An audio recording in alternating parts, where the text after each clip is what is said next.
మీకు జ్ఞానోదయం అయ్యేంత వరకు ఉరికించి ఉరికించి ఉరికించి వెంటాడి మీకు ఉపదేశం చేస్తాం. ఎందుకు ఆ మమ్మీని దాచడం జరిగింది? రామానుజ స్వామి వారి యొక్క విగ్రహాన్ని స్టిల్ శ్రీరంగ క్షేత్రంలో ఎందుకు ఉంచారు? రామానుజ స్వామి వారి యొక్క విగ్రహానికి ఎందుకు సమాధి కట్టలేదు? రామానుజ స్వామి వారికే ఎందుకు ఈ వింత ఆచారాన్ని ఆయనకి పెట్టడం జరిగింది? టక్కు టమార గజకర్ణ గోకర్ణ విద్యలన్నీ కూడా చేశారు. వాళ్ళ వైపు నుంచి ఏదైతే ప్రశ్న వస్తుందో ఆ ప్రశ్నకు సమాధానం చెప్పాలి కదా. నమస్కారం, నేను మీ లలితకృష్ణ శాస్త్రిని. అందరికీ కూడా హనుమత్ జయంతి శుభాకాంక్షలు. మరొక అద్భుతమైనటువంటి విషయంతో మీ ముందుకు రావడం జరిగింది. మన సనాతన వైదిక హిందూ ధర్మంలో ఏ వ్యక్తి అయినా కూడా పామరుడు నుంచి పండితుడు వరకు, బ్రహ్మచారి నుంచి సన్యాసి వరకు ఎవరైనా తీసుకోండి, హిందూ ధర్మంలో పరమపదిస్తే వారి వారి సంప్రదాయాలను అనుసరించి వాళ్ళకి ఉత్తర క్రియలు అనేటువంటిది చేయటం మన ధర్మంలో చెప్పబడినటువంటి విషయాలు. కొంతమందికి అయితే ఖననం చేస్తారు, కొంతమందికి అయితే దహనాది కార్యక్రమాలు చేస్తారు. యతీశ్వరులు అయితే సమాధిలాగా కడతారు, అక్కడికి వీళ్ళందరూ దర్శనం చేసుకుంటూ ఉంటారు. ఇలా ఒక్కొక్క ఆశ్రమంలో ఒక్కొక్క ధర్మాలు ఉన్నాయి. ఈ ధర్మాలన్నీ కూడా హిందువులకు వర్తిస్తాయి అని మనకి ఆపస్తంభ గృహ్య సూత్రము, బోధాయన గృహ్య సూత్రము, ఆశ్వలాయన గృహ్య సూత్రము, అదేవిధంగా మాధ్యందిని శాఖలో ఉన్నటువంటి గృహ్య సూత్రాలు అవన్నీ చెప్తున్నాయి. ఇవన్నీ కూడా ఎవరికి? హిందూ ధర్మంలో ఉండేటువంటి వ్యక్తులకు, గురువులకు, ప్రతి ఒక్కరికి కూడా ఇవే రూల్స్ అని చెప్తున్నాయి. ఇక్కడే ఒక అద్భుతమైనటువంటి విషయం ఉన్నది. ఏమిటి ఆ విషయం అంటే, మనకి ద్వైతము, అద్వైతము, విశిష్టాద్వైతము అని మూడు ఉన్నాయని చెప్పుకుంటున్నాం కదా.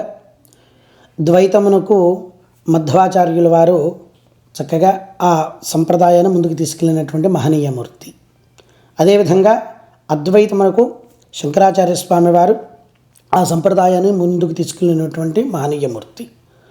అదేవిధంగా విశిష్టాద్వైతమునకు రామానుజ స్వామి వారు ఆ సంప్రదాయాన్ని ముందుకు తీసుకెళ్ళినటువంటి మహనీయమూర్తి.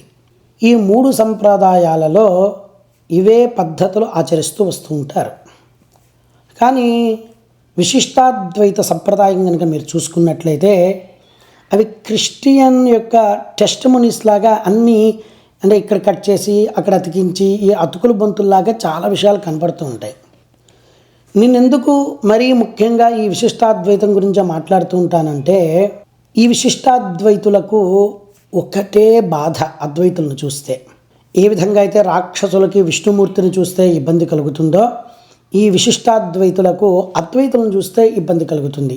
ఎప్పటికైనా ఈ అద్వైతుల వల్లనే మనకి ప్రాబ్లము. ఈ అద్వైతులు కనుక ఉండినట్లయితే ఈ విశిష్టాద్వైత సంప్రదాయాన్ని ఖండిస్తారు. కూకటి వేళ్లతో నిర్మూలనం చేసేటువంటి శక్తి, జ్ఞానము వాళ్ళకున్నది అని అందరూ చెప్పుకుంటూ ఉంటారు. అందుకనే ఆ విశిష్టాద్వైతులు ఉదయాన్నే లేస్తే సోషల్ మీడియాలో ఇష్టం వచ్చినట్టు మన గురువులను వక్రీకరిస్తూ, అవమానపరుస్తూ, ఇష్టారీతిని మాట్లాడుతూ ఉంటారు. ఆ అద్వైత సంప్రదాయంలో ఎవరైతే ఉంటారో వాళ్ళందరినీ కూడా అవమానపరుస్తూ ఉంటారు. అనరానటువంటి మాటలు అంటూ ఉంటారు. ఎవరో ఒకరు చెప్పాలి కదండి. చెప్పకపోతే నువ్వు చేస్తున్న తప్పు అని ఎవరికి తెలుస్తుంది? ఎవరికి తెలియదు. అందుకనే ఆ విశిష్టాద్వైతులకి అప్పుడప్పుడు వాతలు పెడుతూ ఉండాలి. అంటే వాళ్ళ వాతలు పెట్టుకోవడం వాళ్ళకి కొత్త ఏం కాదు. వాళ్ళ వాతలు నొప్పి కలగవు కదా. మనం పెట్టేటువంటి వాతలు కొంచెం చివుక్కుమనేటట్టుగా ఉంటాయి. సరే, విషయంలోకి వెళదాం. ఈ రామానుజ స్వామి వారు ఈ విశిష్టాద్వైత సంప్రదాయాన్ని ప్రత్యేకంగా చాలా గొప్పగా ముందుకు తీసుకొచ్చారు అని వాళ్ళ గ్రంథాలలో వాళ్ళ ఆచార్యులు వారు చక్కగా చెప్తూ వస్తూ ఉంటారు. దాంట్లో భాగంగానే స్టాచ్యూ ఆఫ్ ఈక్వాలిటీ అనేటువంటిది కట్టారు. వాళ్ళ ఆచార్యుల వారిని వాళ్ళు గొప్పగా అర్చిస్తుంటారు, కీర్తిస్తూ ఉంటారు. దాన్ని మనం గౌరవించాలి. ఎందుకంటే ఏ మతంలో ఉన్నా ఆ మత సంప్రదాయాలను, విశ్వాసాలను మనం గౌరవించాలి. అందుకని వాళ్ళు విశిష్టాద్వైతము, ఆ మత ఆచార్యుల వారిని మనం గౌరవించాలి. మనం ఎట్లాగైతే క్రిస్టియన్స్ను గౌరవిస్తున్నామో, ఎట్లాగైతే ముస్లిమ్స్ను గౌరవిస్తున్నామో, అదేవిధంగా మనం విశిష్టాద్వైతులను కూడా గౌరవించాలి, తప్పేం లేదు. కానీ ఆ విశిష్టాద్వైతులు మాత్రం మన ఆచార్యుల వారిని ఉదయాన్నే లేస్తే హీనాతిహీనంగా మాట్లాడుతుంటారు.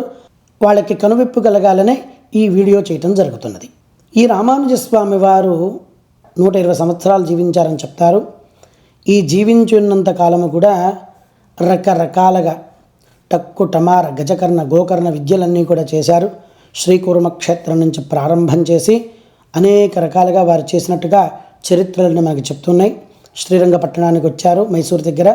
అక్కడ అంగుష్ఠ మాత్ర పురుషుడైనటువంటి విష్ణువుని దర్శించుకున్నట్టుగా, అక్కడ మళ్ళీ సన్యాసాశ్రమం స్వీకరించినట్టుగా, ఇలా రకరకాల కథలు ఉన్నాయి. అవన్నీ కథలు చెప్పుకుంటూ వస్తాం. అంటే ఇప్పుడు వాళ్ళ వైపు నుంచి ఏదైతే ప్రశ్న వస్తుందో ఆ ప్రశ్నకు సమాధానం చెప్పాలి కదా, అన్నీ ఈరోజే చెప్పుకుంటే ఎలా? కాబట్టి వాళ్ళకి ఈరోజు నేను ప్రశ్నిస్తున్నది ఏమిటంటే, శ్రీరంగంలో రంగనాథుడి యొక్క దేవాలయంలో, అందరికీ తెలిసిందే కదండి, శ్రీరంగ క్షేత్రం 108 దివ్య దేశాలలో ప్రముఖమైనటువంటి క్షేత్రం. ఆ క్షేత్రంలో ఇప్పటికీ రామానుజస్వామి వారి యొక్క విగ్రహానికి వాళ్ళు పూజలు చేస్తూ ఉంటారని అనేక రకాలుగా వాళ్ళ ఆచార్యులు వారు చెప్పారు. నేను చెప్తున్నటువంటి మాటలు కాదు, వాళ్ళు ఫేస్బుక్లో పెట్టుకునేటువంటి ఫ్లయర్స్లో కూడా ఆ శ్రీరంగంలో ఉన్నటువంటి రామానుజస్వామి వారి యొక్క విగ్రహాన్నే పెడుతూ ఉంటారు వాళ్ళు. ఇక్కడ నాకు సందేహం వచ్చేది ఏమిటంటే, మనం ఈజిప్ట్లో ఎవరైనా పరమపదిస్తే వాళ్ళు ఒక పెట్టెల్లో పెట్టి ఒక మమ్మీలుగా తయారు చేసి చేసుకునేటువంటి సంప్రదాయం ఉన్నది, మనం చూస్తూనే ఉంటాం, చాలా సినిమాల్లో కూడా వచ్చింది. హిందూ సంప్రదాయంలో అది లేదు కదా. హిందూ సంప్రదాయంలో ఎవరైనా ఒకళ్ళు పరమపదిస్తే వాళ్ళకి ఖనన చేయటమో లేకపోతే దహనం చేయటమో సమాధి చేయటమో ఏదో చేస్తూ ఉండేవాళ్ళు. కానీ రామానుజస్వామి వారి యొక్క విగ్రహాన్ని స్టిల్ శ్రీరంగ క్షేత్రంలో ఎందుకు ఉంచారు? రామానుజస్వామి వారి యొక్క విగ్రహానికి ఎందుకు సమాధి కట్టలేదు? రామానుజస్వామి వారికే ఎందుకు ఈ వింత ఆచారాన్ని ఆయనకి పెట్టడం జరిగింది? ఇదే నేను ప్రశ్నించాలనుకుంటున్నాను. విశిష్టాద్వైతులారా, ఒకసారి మీరు చూడండి, వినండి, మీ గురువుగారి యొక్క విశిష్టమైనటువంటి సంప్రదాయం గురించి. ఎందుకు మీరు రామానుజస్వామి వారి యొక్క పార్థివ దేహాన్ని స్టిల్ పూజిస్తూ వస్తున్నారు? ఇక్కడ చాలా క్వశ్చన్లు ఉన్నాయి. ఏమిటా క్వశ్చన్లు అంటే, హిందూ కల్చర్లోనే ఉన్నారా లేదా రామానుజస్వామి వారు? First question. సెకండ్ క్వశ్చన్, ఈ మమ్మీ సంప్రదాయం అనేటువంటిది హిందువులకి లేదు, ఈజిప్ట్లో ఉన్నవాళ్ళు చేస్తున్నారు. కాబట్టి వారి యొక్క పార్థివ దేహానికి స్టిల్ ఏదో కొన్ని మూలికలు రాస్తూ ఎందుకు భద్రపరిచారు? ఎందుకు దాన్ని ఆరాధనగా ఉంచుకుంటున్నారు? దాని వెనకాల ఉన్నటువంటి ఆంతర్యం ఏమిటి? బయటకు వచ్చి చెప్పండి, అందరు వింటారు. ఎందుకు ఆ మమ్మీని దాచడం జరిగింది? ఆ మమ్మీ వెనకాల ఏమన్నా రహస్యాలు ఉన్నాయా? ఆ మమ్మీ గురించి ఎవరన్నా పోట్లాడుకుంటున్నారా? ఆ మమ్మీ విశిష్టాద్వైతంలో వడగలైకి సంబంధించినదా, తెంగళైకి సంబంధించిందా? బాధ కలుగుతుంది కదా. ఆ పెయిన్ మీకు రావాలి. మా ఆచార్యుల వారిని అన్నప్పుడు ఆ పెయిన్ మాకు రాదా? ఆ పెయిన్ గుర్తుపెట్టుకోండి. ఆ పెయిన్ యొక్క లక్షణాలు అనుభవించి నెక్స్ట్ వీడియో చేసే ముందు, నెక్స్ట్ పోస్ట్ పెట్టే ముందు ఆలోచించుకోండి. మీకు ఆ పెయిన్ రావాలి, అందుకనే చేస్తున్నాను నేను. అది మీకు పురాణాలలో ఉన్నటువంటి ఒక కథ చెప్పాలని ఉన్నది నాకు. ఒకసారి సనత్ కుమారులు అంటారు కదా, సత్వగుణ ప్రధానమైనటువంటి వాళ్ళు, నిత్యము సమాధి స్థితి, బ్రహ్మ గురించి అంటే ఆ పరమాత్మ గురించి తప్పించేటువంటి మహనీయ మూర్తులు, ఋషులు వాళ్ళు. వారు ఒకసారి వైకుంఠ దర్శనం చేసుకుంటే అక్కడ ఉన్నటువంటి ద్వారపాలకులైన జయ విజయులు వారిని లోపలికి అనుమతించలేదు. ఆ శరత్ కుమారులు జయ విజయులిద్దరినీ కూడా శపించారు. ఇది అందరికీ తెలిసిన స్టోరీని నేను పూర్తిగా చెప్పక్కర్లేదు, కొంచెం అందరికి అర్థమయ్యేలాగా ఒక పైపైన చెప్పుకుంటూ వెళ్తున్నాను. ఏమని శపించారంటే, మీరు భూలోకంలో జన్మించండి అని శపించారు. అప్పుడు విష్ణుమూర్తే సాక్షాత్తు వైకుంఠం లోపల నుంచి బయటికి వచ్చి సనత్ కుమారుల దగ్గరికి వచ్చి వారితో మాట్లాడి వారిని పంపించిన తర్వాత జయ విజయులను అడుగుతారు, మీరు నా మీద అమితమైనటువంటి భక్తి ప్రపత్తులతో ఉంటూ నా భక్తులుగా జీవించి 7 జన్మలు ఎత్తి తిరిగి వైకుంఠానికి వస్తారా, లేదా నా మీద వైరంతో 3 జన్మల ఎత్తి నా దగ్గరికి వస్తారా అని వాళ్ళకి ఒక శాపం యొక్క విమోచనం విషయం చెప్తారు. అప్పుడు వాళ్ళు, స్వామి 7 జన్మలంటే చాలా కష్టము, మిమ్మల్ని వదిలి మేము ఉండలేము, కాబట్టి మేము మీకు వైరంగా ఉన్న 3 జన్మల్లోనే వస్తామని చెప్పి తీసుకుంటారు. వాళ్ళే మనకి హిరణ్యాక్షుడు, హిరణ్యకశిపుడు, రావణ కుంభకర్ణులు, తర్వాత శిశుపాలుడు దంతవక్తుల్లాగా జన్మించారని మనకి పురాణ గ్రంథాలన్నీ చెప్తున్నాయి. ఈ స్టోరీ అందరికీ తెలిసిందే. దీంట్లో ఉన్నటువంటి మర్మం గుర్తించండి. జయ విజయులు అనేటువంటి వాళ్ళు సాక్షాత్తు భగవంతుడి దగ్గర, పరమాత్మ దగ్గర, విష్ణుమూర్తి దగ్గర ఉన్నటువంటి వ్యక్తులు. పరమాత్మ దగ్గర ఉండాలంటే వాళ్ళు ఎంతో తపోనిష్ఠులై ఉండాలి కదా, ఎంతో జ్ఞానం కలిగిన వాళ్ళు ఉండాలి కదా. అటువంటి వాళ్ళు ఒక మునులను ఎలా అవమానించడం జరుగుతుంది? ఆ మాత్రం తెలియదా వాళ్ళకి? మునులని మనం అవమానిస్తే శపిస్తారు అని తెలిసే చేశారు. అదేవిధంగా నిత్యము సమాధి స్థితిలో ఉండేటువంటి మునులు, సత్వగుణ ప్రధానమైనటువంటి మునులు, పరుష పదజాలం వాడనటువంటి మునులు, ఆ మునులు కూడా ఎందుకు జయ విజయులను శపించవలసి వచ్చింది? వాళ్ళు తప్పు చేశారు, ఈయన తప్పు చేశారు ఒక రకంగా చూస్తే. అప్పుడు పరమాత్మే వైకుంఠం నుంచి బయటికి వచ్చి, ఇద్దరు తప్పులు చేశారు కాబట్టి ఇద్దరికి కూడా లోపలికి ప్రవేశం లేదు అని ఆయనే బయటికి వచ్చి ఇద్దరిని ఊరడింపు చేసి పంపించేశారు. ఇది గుర్తుపెట్టుకోండి. ఇద్దరు తప్పు చేశారు కాబట్టి లోపలికి ప్రవేశం లేదు.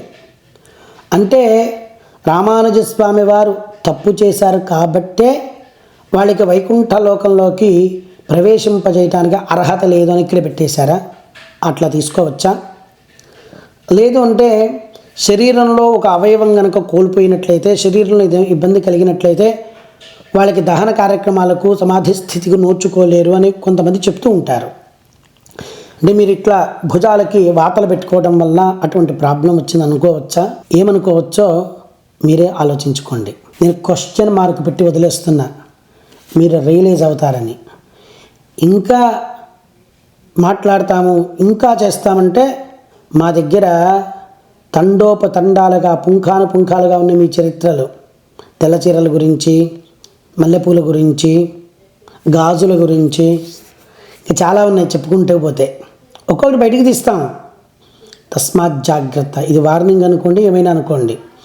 ఇంకొక్కసారి మా శంకరుల జోలికి వస్తే, మా గురువుల జోలికి వస్తే మా యొక్క ప్రతిఘటన ఇలాగనే ఉంటుంది. మీకు జ్ఞానోదయం అయ్యేంత వరకు ఉరికించి వెంటాడి మీకు ఉపదేశం చేస్తాం. జై శ్రీరామ్.